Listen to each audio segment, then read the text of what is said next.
नमस्कार दोस्तों, स्वागत है आपका हमारे YouTube चैनल हम ज्ञानी बुद्धा पर। दोस्तों, एक समय की बात है, नगर में एक व्यापारी रहता था। अपने और अपने परिवार के भरण पोषण के लिए वह नमक का व्यापार करता था। उसके परिवार में पत्नी और 2 पुत्र थे। व्यापारी के दोनों पुत्रों का स्वभाव बिल्कुल अलग था। जहां एक और बड़ा पुत्र बहुत ही संकोची और शर्मीले स्वभाव का था, उसे किसी से बात करने में भी शर्माती थी। वही उसका छोटा पुत्र बहिर्मुखी स्वभाव वाला व्यक्ति था। वह किसी से भी अपनी बात कहने में कभी संकोच नहीं रखता था।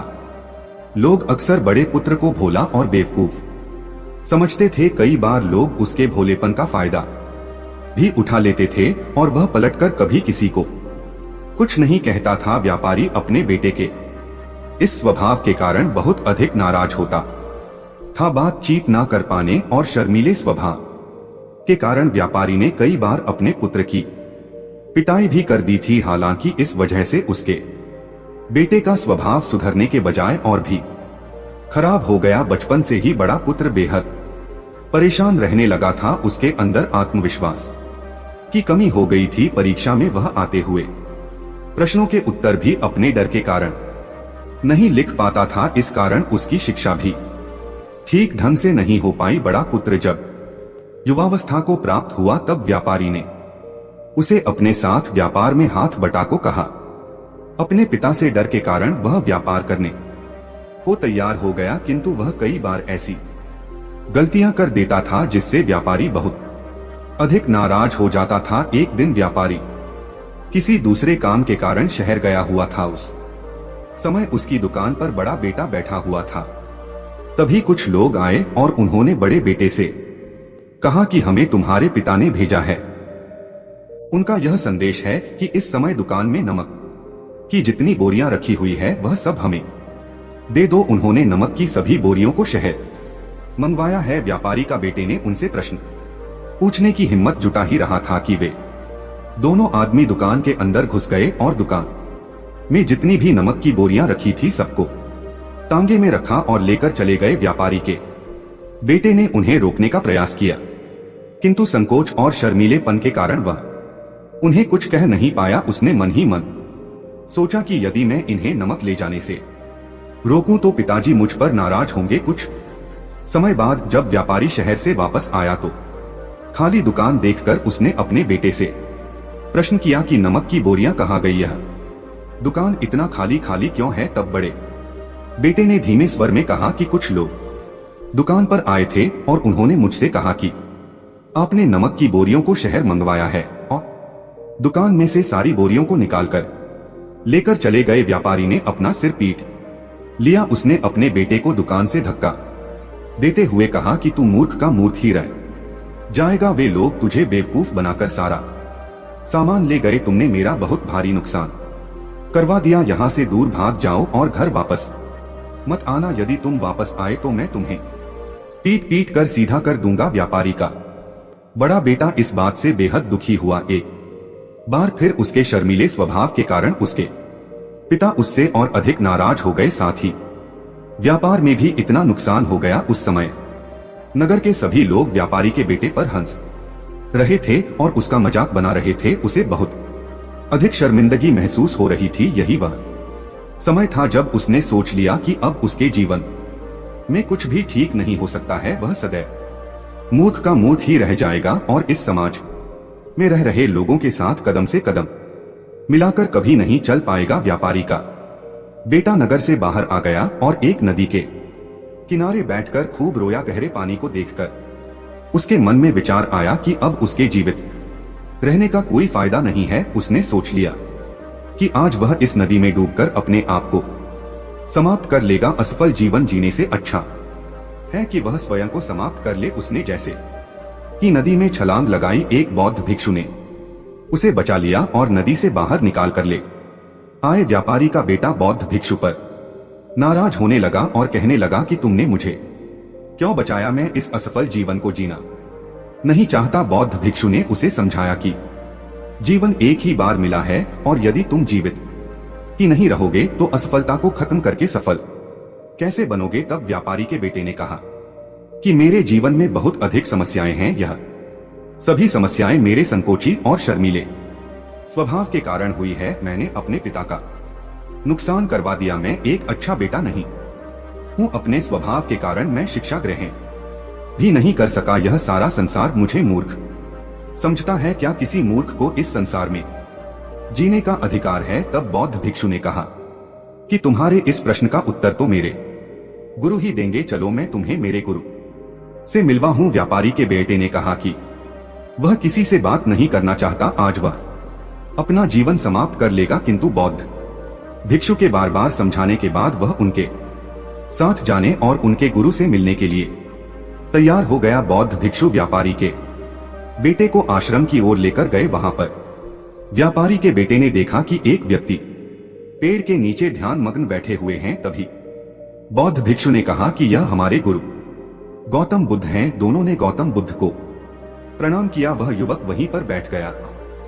गौतम बुद्ध को देखकर रोने लगा। गौतम बुद्ध ने उससे उसके रोने का कारण पूछा। तब उसने कहा कि अब आप ही मेरी आखिरी उम्मीद है। यदि आप मेरी समस्या का समाधान नहीं करेंगे तो मेरा यह जीवन समाप्त हो जाएगा। गौतम बुद्ध ने व्यापारी के बेटे से उसकी समस्या के बारे में पूछा। तब उसने बताया कि किस प्रकार वह बचपन से ही शर्मीले और अंतर्मुखी स्वभाव का है। इस कारण लोग उसे मूर्ख समझ लेते हैं और उसके पिता भी उससे प्रेम नहीं करते। तब गौतम बुद्ध ने युवक को शांत कराते हुए कहा कि मेरे पास तुम्हारी समस्या का समाधान है। तुम्हारा जीवन बहुत ही आसान हो सकता है। तब युवक ने कहा कि क्या सचमुच ऐसा हो सकता है? आप बहुत ही महान व्यक्तित्व प्रतीत होते हैं। आपके तो कई शिष्य हैं। हे गुरुदेव, मैं भी आपका शिष्य बनना चाहता हूँ। क्या आप मुझे अपने शिष्य के रूप में स्वीकार करेंगे? गौतम बुद्ध ने कहा कि हाँ अवश्य। युवक ने कहा कि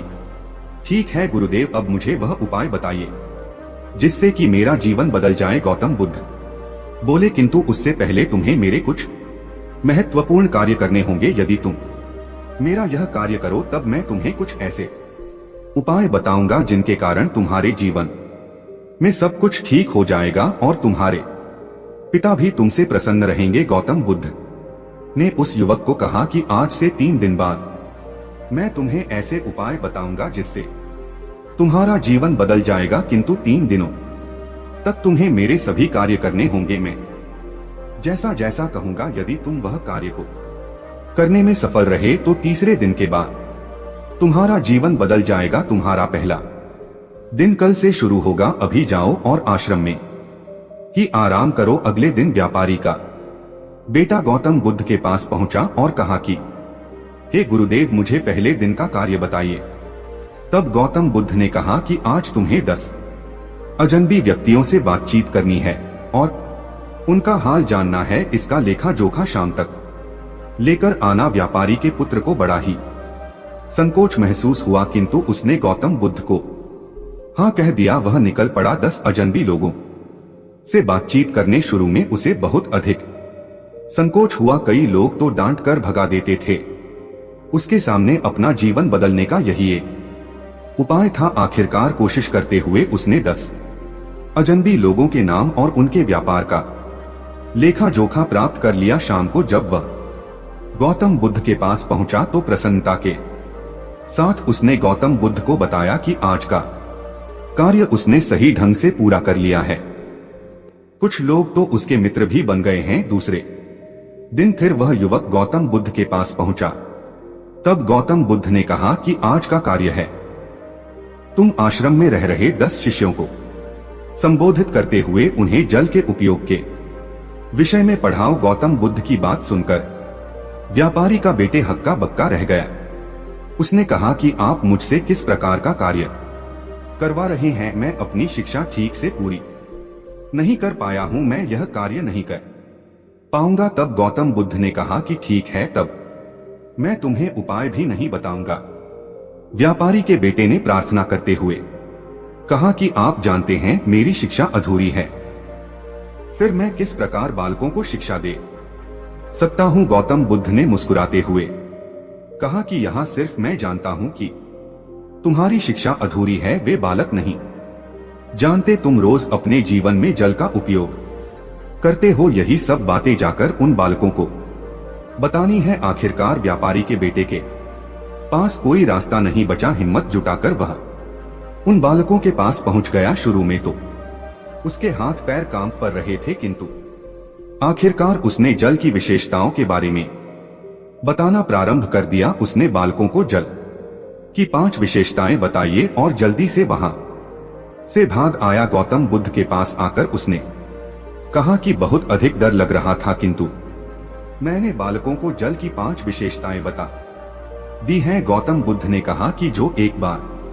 फिर कोशिश करके आओ। व्यापारी का बेटे ने एक बार फिर हिम्मत जुटाई और बालकों को जल के विषय में पढ़ाना शुरू किया। इस बार व्यापारी के बेटे को बिल्कुल डर नहीं लग रहा था। पूरे आत्मविश्वास के साथ बालकों को शिक्षा दी। तब गौतम बुद्ध ने युवक की प्रशंसा करते हुए कहा कि तुम अवश्य ही साहसी हो। गौतम बुद्ध से शाबाशी सुनकर वह युवक बहुत अधिक प्रसन्न हुआ। युवक तीसरे दिन जब गौतम बुद्ध के पास आया तो गौतम बुद्ध ने उससे कहा कि आज का कार्य तुम्हें थोड़ा अजीब लग सकता है, किंतु आज तुम्हें अपने पिता से मिलने जाना है। गौतम बुद्ध की यह बात सुनकर वह युवक बहुत अधिक डर गया।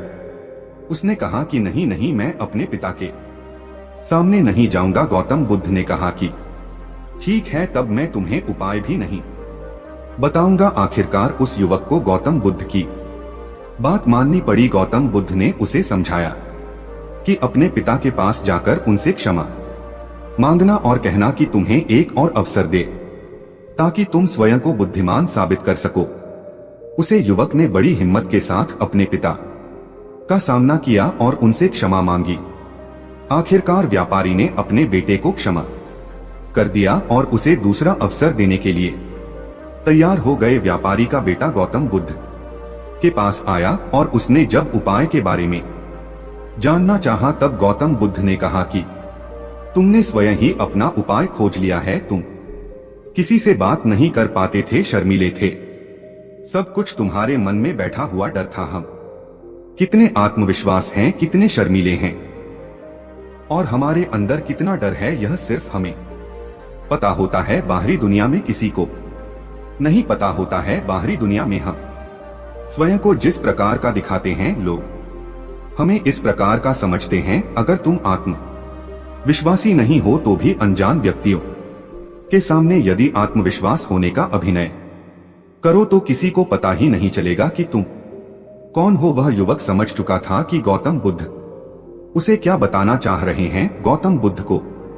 धन्यवाद किया और उनसे वादा किया कि वह जीवन में सफल होकर दिखाएगा। दोस्तों, उम्मीद करता हूं कि यह कहानी आपको पसंद आई होगी। कमेंट में नमो बुद्धाय आप लोग जरूर लिखें और ऐसी और कहानियां सुनने के लिए हमारे चैनल हम ज्ञानी बुद्धा को सब्सक्राइब करें। मिलते हैं फिर किसी नई कहानी के साथ, तब तक अपना ख्याल रखें। नमस्कार।